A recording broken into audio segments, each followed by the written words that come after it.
Okay, so for lesson number 3, operations on functions tayo. Bali yung 4 basic operations na alam natin sa arithmetic, addition, subtraction, multiplication, division, ina-apply din natin siya sa functions. And then, meron tayong isang fifth operation mamaya, yung tinatawag nating composition of functions na parang napahapyawan ko na yun dati. Pero, later on na lang. So basically, itong nandito yung mga definition. Actually, hindi yan definition. Notation lang naman yan. Kapag nakita nyo yung dito, yung parenthesis f plus g of x, ang ibig sabihin nun is sum. Ibig sabihin, i-add natin yung dalawang functions na f and g. So, ito yung notation niya.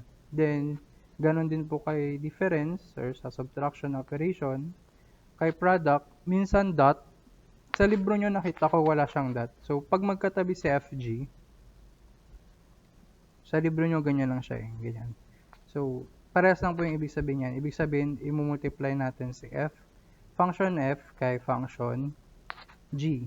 Then, si division, or for quotient, F over G. So, basically, titignan mo lang kung ano yung given, then tignan mo yung operation sa gitna nila. Then, perform mo lang yung operation, add, subtract, multiply, divide. Siguro, medyo ang komplikasyon na lang nito, komplikasyon, no? Parang sakit. Kapag kailangan mag-factor, ganun, sa division, pag may makakancel, yun lang naman yung magiging parang mahirap na part niyan. Pero, basic pa rin yung mga apat na yan. Then, mamaya na yung panglima or yung composition ng function. So, example na tayo agad. So, meron tayong given dito ng mga functions, f of x, p of x, v of x, g of x, h of x, t of x, and yung kani-kanilang mga expression equation. So, for letter A, given these functions, hanapin daw natin si v plus g of x. So, sum ng functions. Ibig sabihin, i-add lang po natin yung ayaw magsulat. Yan. Function na v of x plus g of x. And from our given, ano po ang value ni v of x? Or yung expression for v of x is x squared plus 5x plus 4. Ayan po si v of x. Then si g of x, x squared plus 2x minus 8. So, plus x squared plus 2x minus 8. So, very basic lang. Ang gagawin lang natin para ma-simplify, combine like terms. So, remember, pag like terms, ibig sabihin, parehas ng variables. Kung constant, constant din. Pero hindi porket parehas na may x, pagsasamahin na natin, di ba? Kung parehas ang exponent, saka lang natin sila pwedeng pagsamahin. So, ang pwede lang natin pagsamahin dito, itong x squared tapos itong x squared. So, meron kang isang x squared plus isang x squared, magiging dalawang x squared. Next, si 5x tsaka si 2x. So, 5x plus 2x, that is 7x. Then, yung constants, positive 4 minus 8, ilan po yun? Minus, minus 4. Oh, di bang dali? May mahirap ba dyan? Wala pa po. Wala. Di ba? Wala pa. I-add lang yan. Sir, uli. Ulit! Ulit, oh, sige. Sabi mo Ano? eh. Shopee.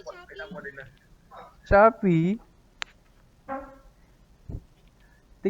Titignan mo lang si v of x dito. Ito yung v of x. Yan. Ito si v of x.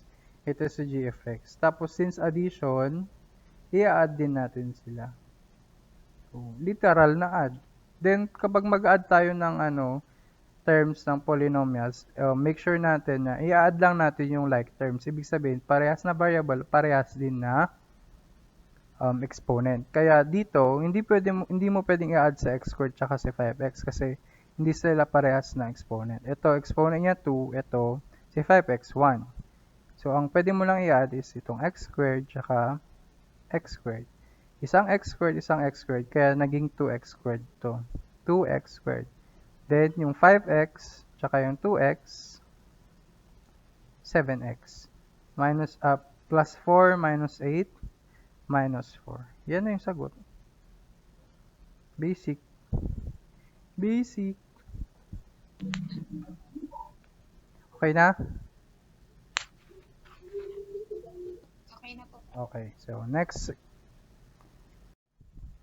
So, yung given pa rin, pero ang pinapahanap is f times p of x. So, ang ibig sabihin po ng dot, or minsan wala, basta pag nagdikit si f of p, or dot, ang ibig sabihin nun, i-multiply natin yung f of x sa p of x, or function ni f times function ni p. So, hanapin natin yung f of x dito, x plus 3. So, x plus 3, p of x is 2x minus 7. Then, multiply. So, FOIL method lang tayo dito, or kung hindi ka sanay ng FOIL, lagyan mo ng arrow. Distribute mo si x. So, x times 2x, that is 2x squared. Tapos, x times minus 7, negative 7x. Next, si 3 naman. 3 times 2x, positive 6x. 3 times negative 7, negative 21. Then, combine like terms. So, 2x squared minus 7x plus 7x minus x, or negative x. Then, minus 21. Oh, ang dali. Dali, di ba? Siyempre, example. Ibig sabihin, mahirap yung Hindi naman. yung paper. Hehe. May tanong? None. Basic lang sa akin yan, sir. Wow, sana all. Sana all basic. Sana all. Sana all, pakikin na lang. Okay. Explain mo. Oh, sige. Ito, third example. Letter C. Sige nga, oh. Sum pa rin, di ba? Addition. So, f of x plus... Oh, dictate nyo.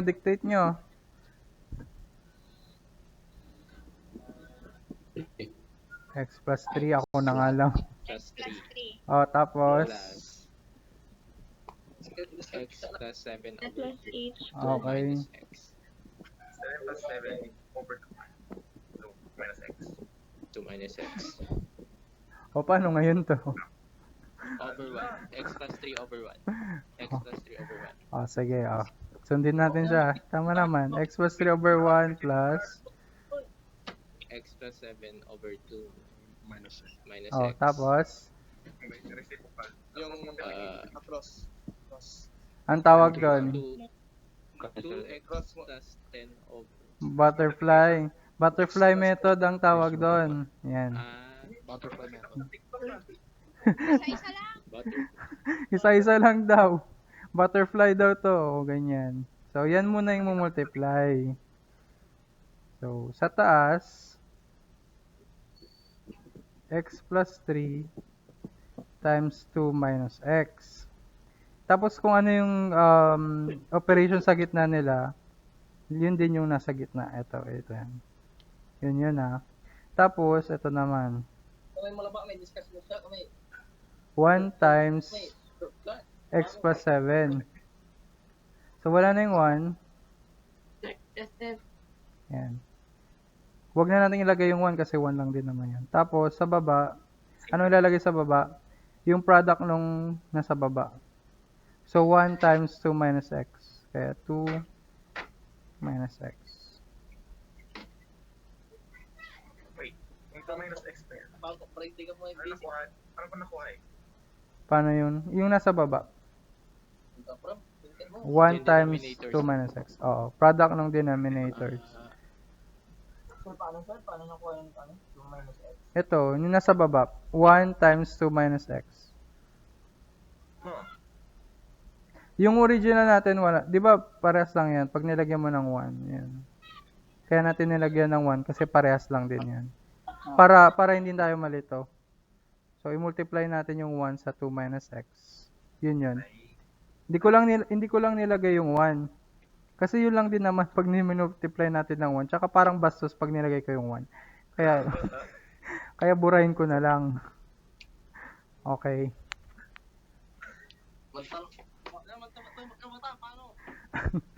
Oh, nanti, mantubot-tubot kima. Okay, pagkatapos yan, Ganun po ba palagi? anong gagawin? Parang yung kanina sa multiplication, ito lang. O minus x. Yes, so 2x. Tapos, Negative. yes, negative x squared. Yes, 3 times 2, positive 6. X times negative x. Negative 3. Ay, mali.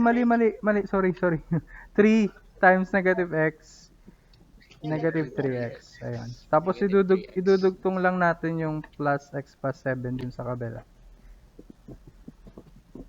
All over 2 minus x. Then, yung nasa taas, mag-combine na lang tayo ng like terms. So, wala nang ibang may x squared. 'Di ba? Isa lang. So, wala na siyang kakombine. Kaya, kopyahin mo na lang siya. Minus x squared. Sino yung mga may x? Wow, sana all.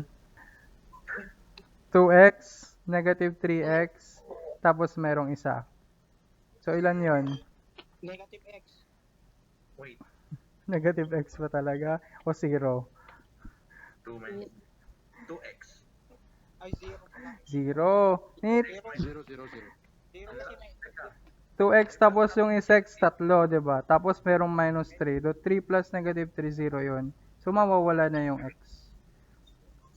Kuha nyo? Or ito na lang, kung nalilito kayo, ilagay nyo siya ng ano, yan, i-separate nyo. O, yan o. Kasi sabay-sabay kayo nagsasalita. Sorry po. Wait ko na lang. Okay, ito. Sino yung mga may x, diba? Si 2x, si negative 3x, positive x. O, lagay na lang natin dito sa gilid para hindi kayo manito. So, 2x minus 3x, di, ilan yun? Negative x, diba? Negative x. O, negative x tapos positive x, ilan yun? Cancel yan. O, 0. So, mawawala na yung mga may x. Plus 13. O, tapos, yung sa dulo, plus 13. Kasi, 6 lang tsaka 7. Positive 6 plus 7 plus 13. All over 2 Hmm. minus x. Ayan. Okay na yan. Or, kung gusto mong ayusin, okay lang din naman. Ang gagawin mo lang naman is ilalabas yung negative dun sa labas. Ilalagay ko dito sa unahan. Oh, 13 minus x So, squared. dapat minus 13 na siya.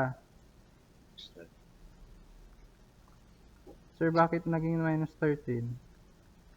Minus 13. Kasi nilabas natin yung negative, di ba? Yung negative. Oo.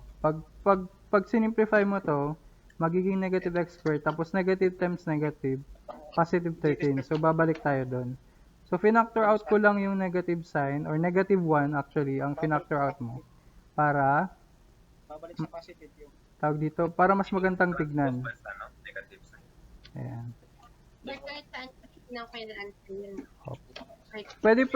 Pwede rin naman ito, parehas lang po. Base of math ni Francis. Next one. Nakuha nyo yung pag-add ng fraction na irrational operation, irrational functions. Yes, sir. Butterfly method daw to, sabi ni TikTok. Promise, nakita ko yun. Oo, nakita ko rin. Okay. Next sample tayo. Minus naman. Parang basic lang naman. Ano ba yan? Dapat yung may fraction. So, p of x minus f of x. Si p of x ay 2x minus 7. Okay.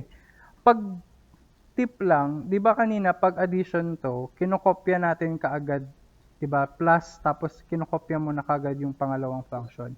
Pag subtraction yan, para tama yung sagot nyo, i-enclose nyo ng parenthesis. Okay. Actually, ganun din naman yung plus. Yung plus, kailangan mo muna man talaga siyang i-enclose muna sa parenthesis. Pero kasi 'di ba pag yung positive minultiply mo sa kahit ano, parang hindi naman nagbabago yung sign niya. Kaya kahit hindi mo na siya lagyan ng parenthesis. Kaso nga lang kapag minus, magbabago kasi yung sign, mag-i-invert siya. So dapat para hindi ka malito, lagyan mo muna ng minus, parenthesis muna, saka mo ilagay yung pangalawang function which is x plus 3. Then, ang gagawin natin, i-distribute ngayon natin yung Tribute.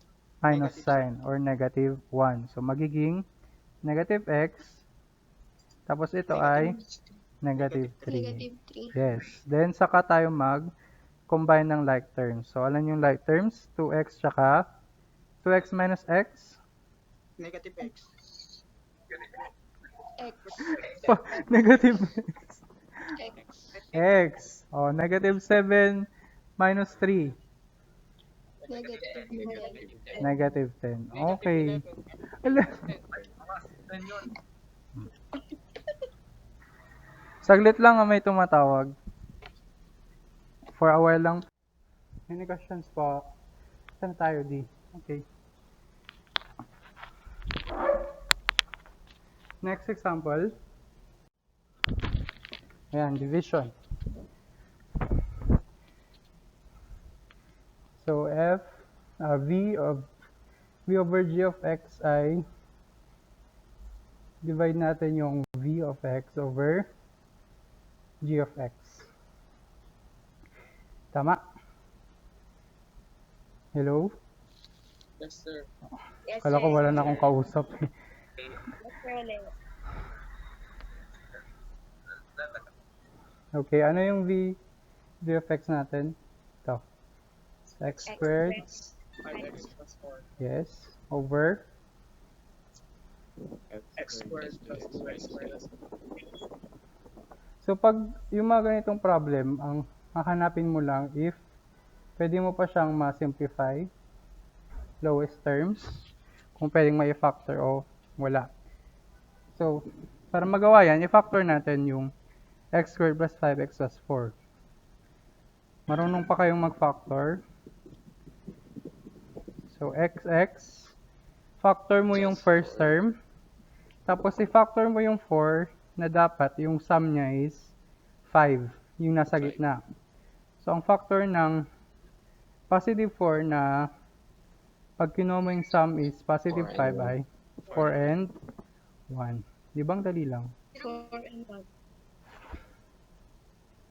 Trial and error talaga to na part. Hindi nyo sure. Hindi nyo sure. Okay.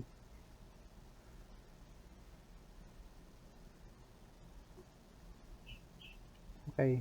Yung sa baba, so gagawa ka ulit ng dalawa. Xx ulit kasi x squared lang naman ito. Anong factors ni negative 8 na pag pinagsama ko is positive 2? Negative 4 and 2. Negative 2. Pag negative 4 and 2, negative 2 siya. Eh, positive 2 dapat tayo. So, balik rin natin. Dapat, Balik na rin. yes. Positive 4, 4 and negative. negative 2. May makakancel ba? Yes, sir. Yes, Meron. yung X x plus X 4. plus 4. Okay. Pwede natin itong i-cancel kasi nakamultiply sila. Baka pag may nakita kayong ganyan, kahit hindi nakamultiply, kinakancel nyo. Dapat nakamultiplication siya. So, ito, pwedeng makancel. Kaya ang sagot, X plus 1 over X plus 1 over X minus pwede pa bang i-factor to? Wala na. Yan na yun. Hindi na po. So, yan na yung sagot. Yes. Kaya? Kaya.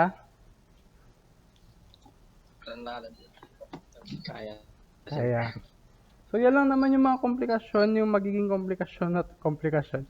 Yung mga challenging problems involving operation ng fractions. Yung mga ganyan lang. Yung mga dapat mong i-factor, tapos may mga ka-cancel. Tsaka yung addition ng fraction sa hindi. So, butterfly method lang tayo dun. Tapos, so, i-discuss ko na ngayon yung panglimang operation. Yun yung tinatawag natin composition of functions. Actually, nasabi ko na to last time yung lesson 1 natin. Di ba, kung maalala nyo, yung function pwedeng, kung maalala nyo yung machine natin, di ba machine?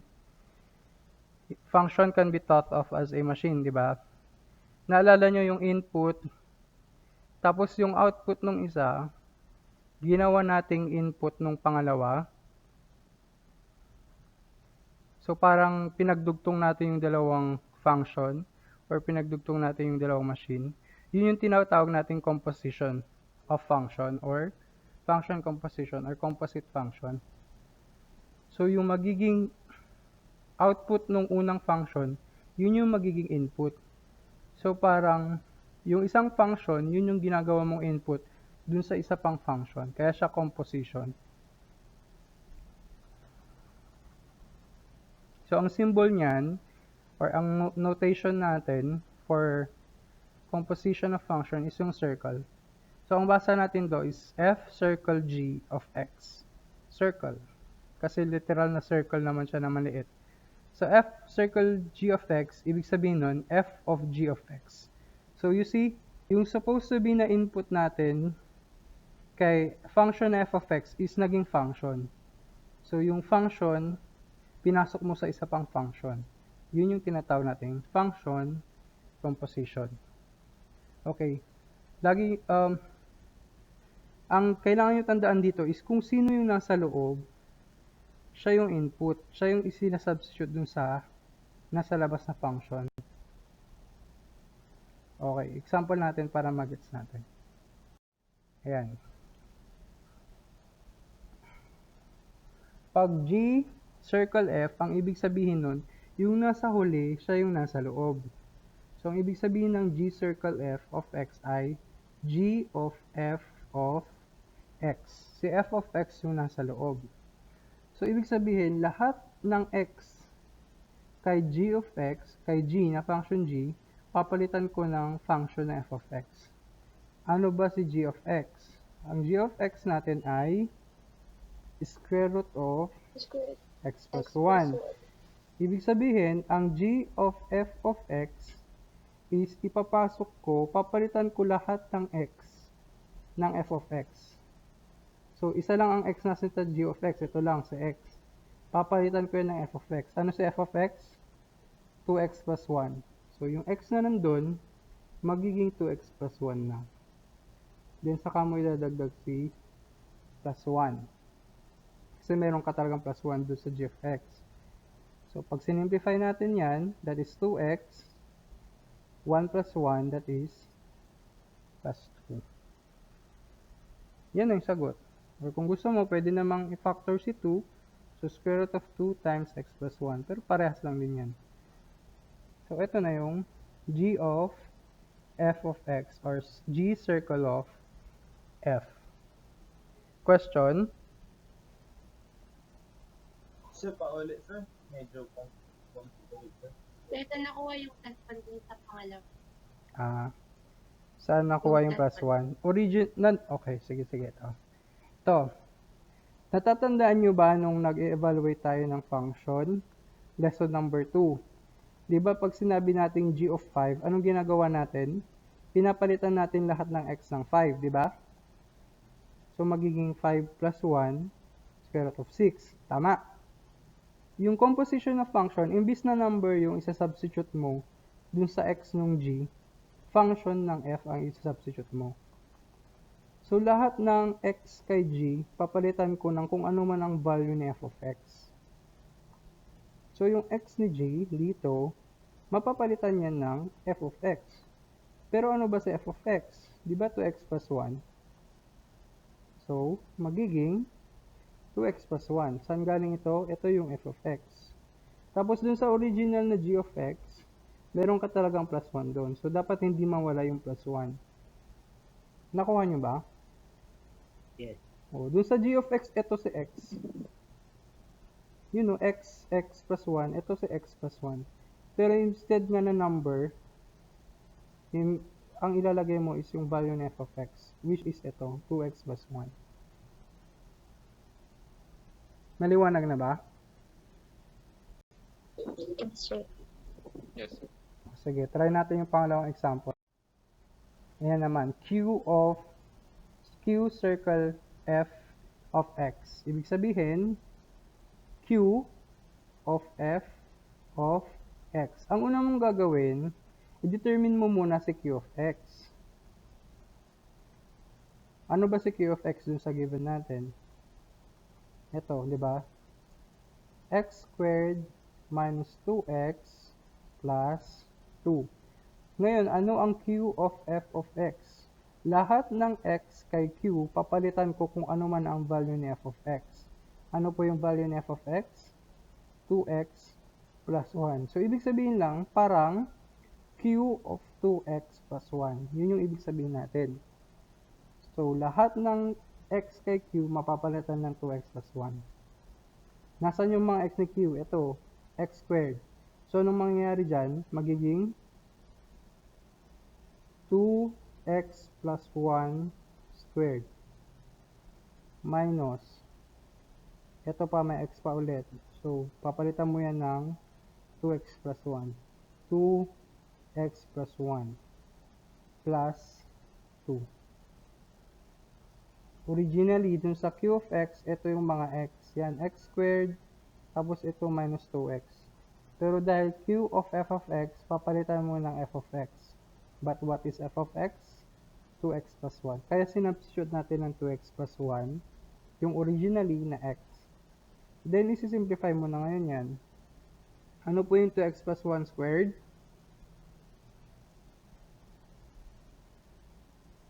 Four x squared plus Plus 4x 4x plus plus 1. 1 minus, distribute natin yung negative 2, so magiging negative 4x, tapos Minus minus 2, then plus 2.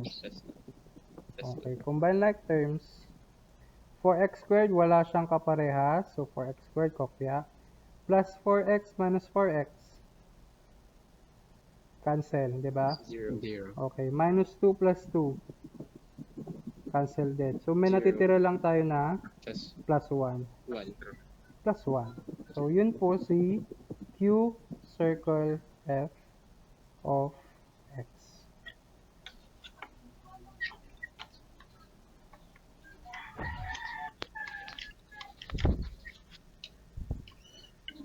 Gets na ba? Sir, Paulo. Paulit. Okay. Q circle F of X, ibig sabihin po, Q of F of X. So, ang una mong kukunin or hanapin is kung ano man yung naunang function, which is Q. So, dun sa given natin, ito yung given na Q.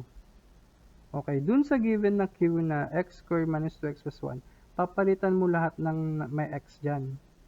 Ito may x squared, ito may x. Anong ipapalit mo? Yung nasa loob or yung pangalawang function. Pero ano ba yung pangalawang function? F of x ay 2x plus 1. Kaya yung 2x plus 1 na yun, ipinalit natin sa mga x squared ni Q. Yung output kasi ni F, yun yung magiging input ni Q. Kaya kung ano man yung mga x ni Q, pabalitan mo ng value ng f of x. So, see, itong x squared, naging 2x plus 1 squared. Kasi pinalitan natin yung x ng 2x plus 1, which is, yun yung f of x. Yung negative 2x, naging negative 2 times 2x plus 1. Again, pinalitan natin sa x ng 2x plus 1. Then yung plus 2, dahil wala naman yung x, idudugtong mo na lang siya. Copy as is. Then, after that, pag napalitan mo na lahat ng x, ng f of x, isi-simplify mo na lang siya. So, ito sinimplify natin, naging 4x squared. Ayaw magsulat. 4x squared plus 4x plus 1. Dito yan galing sa 2x plus 1 squared. Yung negative 2 times 2x plus 1, i-distribute mo lang yung negative 2. So, ito naging negative 4x. Tapos, negative 2 times 1, yun yung negative 2. Then again, yung plus 2, sabit lang siya, kopyahin mo lang ulit. Then, combine like terms na tayo. Sa 4x squared, walang ibang may x squared dyan, siya lang. Kaya kinopya lang natin. Okay. Tapos si positive 4x at saka minus 4x, 0 lang yan. Kasi magka-cancel sila. Positive, negative, cancel. Si negative 2 plus 2 doon, cancel din. So, matitira lang itong plus 1. So, yun na yung sagot. 4x squared plus 1. Okay? Yes, sir. Okay. Let's try another example. Last example, letter C. So, ito, Q circle F. Try natin kung parehas ba siya kay F circle Q. Parehas kayong nalabas na sagot. So, dito, this time, si QX naman, Q of X yung nasa loob. So, si F, since siya yung naunang function, siya yung una nating hahanapin. Ano po si F of X? 2x plus 1. Okay? Lahat ng x kay F of X, which is yung naunang function, papalitan natin ng G of X. Okay? So, ang mangyari, F of G of X ay 2 times, ano yung G of X? Ay, Q pala, Q, sorry. Q. Kasi magkamuka, ano ba yan? Ayan, Q of X pala, sorry. So, lahat ng x kay F of X, papalitan ng Q of X. So, ang F of Q of X ay, ano si Q of X? Eto. Ang dami kong binigay na given dito, hindi man lang pala nagalaw, Venus. Okay? So, yung x natin kay F of X, papalitan natin ng buong Q of X. So, that is, isingit mo lang si x squared minus 2x plus 2. Si plus 1, sabit lang ulit. Kopyahin mo lang. So, F of Q of X equals, distribute po natin si 2, 2x squared minus, Negative 4x. yes, plus Plus 4. 4. Tapos, huwag kakalimutan si plus 1. So, F of Q of X equals, si 2x squared, wala nang ibang kasama. Si minus 4x, wala din ibang kasama. So, plus 4 plus 1, plus 5. Oh, parehas ba yung sagot? Hindi sila parehas, no? Yes. Oh, so, wag nyo i-equate. Hindi laging parehas kasi may mga times na parehas naman sila. Pero wag nyo ng ano. Pero dito, hindi parehas si Q, F circle Q at Q circle F.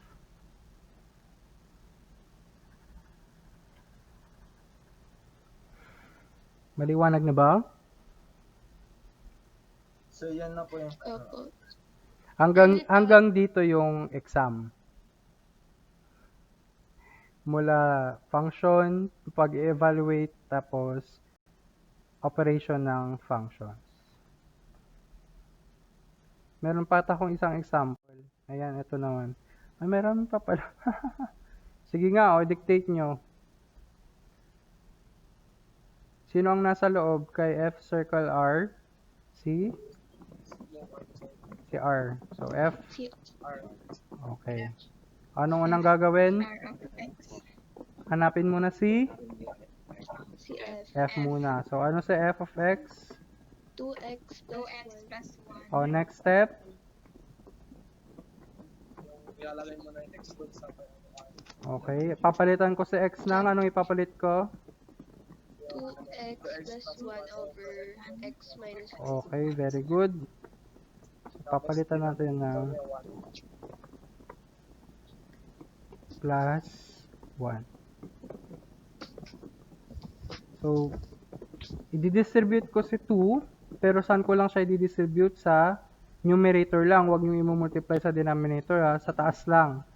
So, that is 4x plus 2 2. all over x minus 1 plus 1. So, Ano? wala sa taas lang. O, sa taas lang. Kasi si 2, di ba parehas ng si 2 ng 2 over 1? At pag nag-multiply tayo ng fractions, di ba, numerator sa numerator, denominator sa denominator.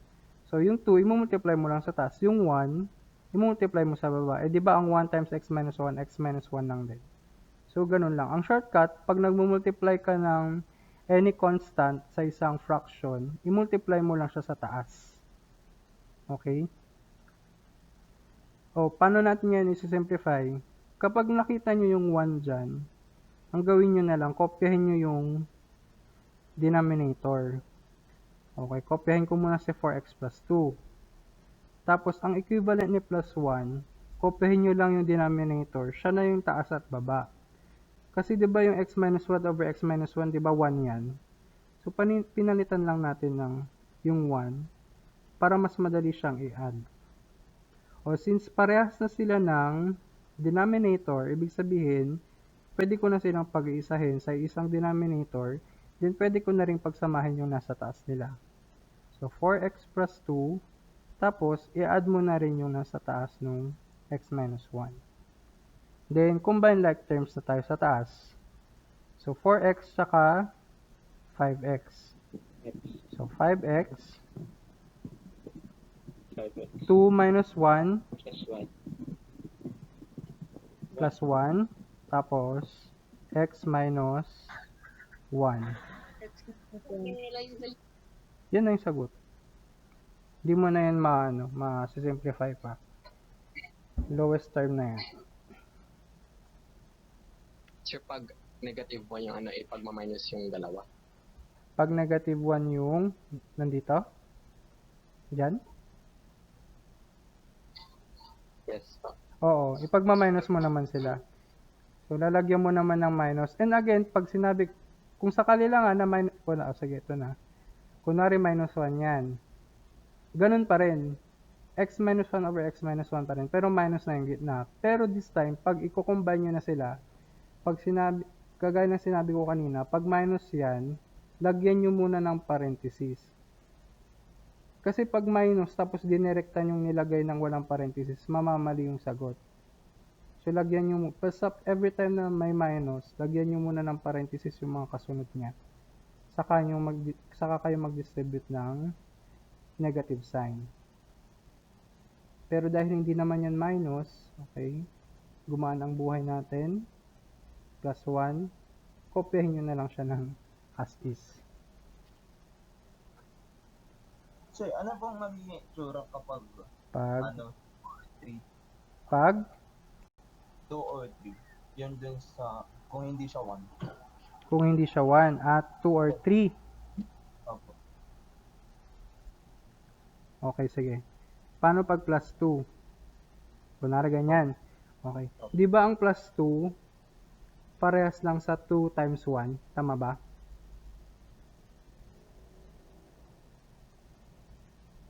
Yes, sir. O, huwag niyong titigan yung 1.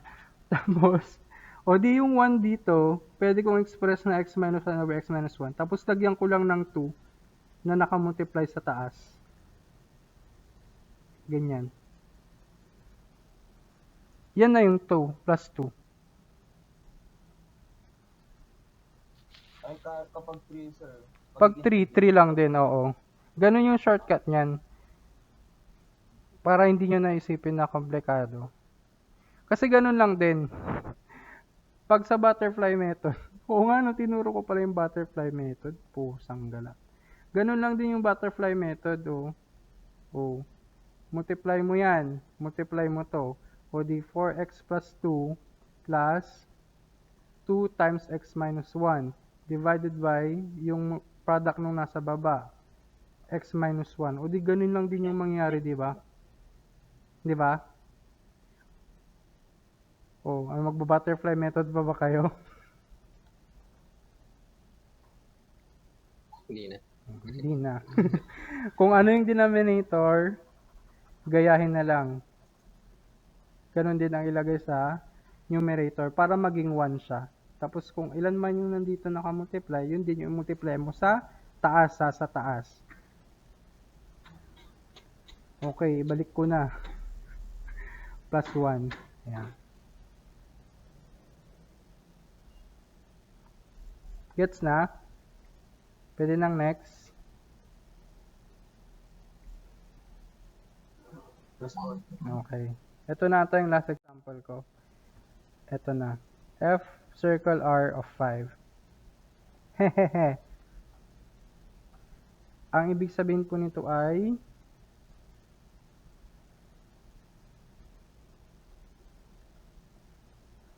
F f of r of 5. So, kanina, ang inuuna nating isimplify, hinahanap si f of x, no? Kapag meron kayong nakitang number dito, di ba, yung mga unang example natin, x yan. Tapos, ang inuuna nating hinahanap si f of x muna, tapos lahat ng x, papalitan natin ng r of x. This time, baliktad. Kapag may nakita kayong number, kagaya niyang r of 5, isimplify nyo muna yung r of 5. Kuha nyo ba? So, kunin ko muna si r of 5. Ano po yung... Oo. Saan ko kukunin si r of 5? Siyempre, kay r of x. Pero palitan ko ng 5 lahat ng x. Tama? Di ba lesson number 2 to? Evaluation. So, magiging 2 times 5 plus 1 divided by 5 minus 1. Anong sagot dito? 2 times 5, 10 plus 1 all over 4. That is 11 all over 4. 11 all over 4. So ngayon, yung f of r of 5, ang equivalent nun, since na-calculate mo na yung r of 5, magiging f of, ano ba yung r of 5 na na-compute natin? 11 over 4. Dito ka na ulit. Ano yung f natin? Ito, capital F siya, ito. So, lahat ng x naman, papalitan natin ng 11 over 4. So, anong magiging substitution natin? Substitution. Floor ng 11 over 4 plus 1. Ano ulit yung ibig sabihin ng 11 ng floor? Round up. Integer less than... Okay, tama. Greatest integer na less than dun sa given. So, dito ang given natin na number is 11 over 4. Diba? Mas madali kung gagawin nyo siyang decimal. So, pag ginawa nyo yung decimal yan, approximately 2.75. 75. Okay. So, ano ang floor ng 2.75? 2. Okay. 2 plus 1, that is 3. So, yun yung sagot. So, ang f of f circle ng r of 5 ay 3. Mas madali pag meron kang number na i-evaluate. Mas madali pag hindi yan x. Pero kabaliktaran tayo baka malito kayo eh. Pag may number dyan, anong uunahin? Yung nasa loob muna. Then yung makukuha mong nasa loob, isa-substitute mo na dun sa function na nasa labas.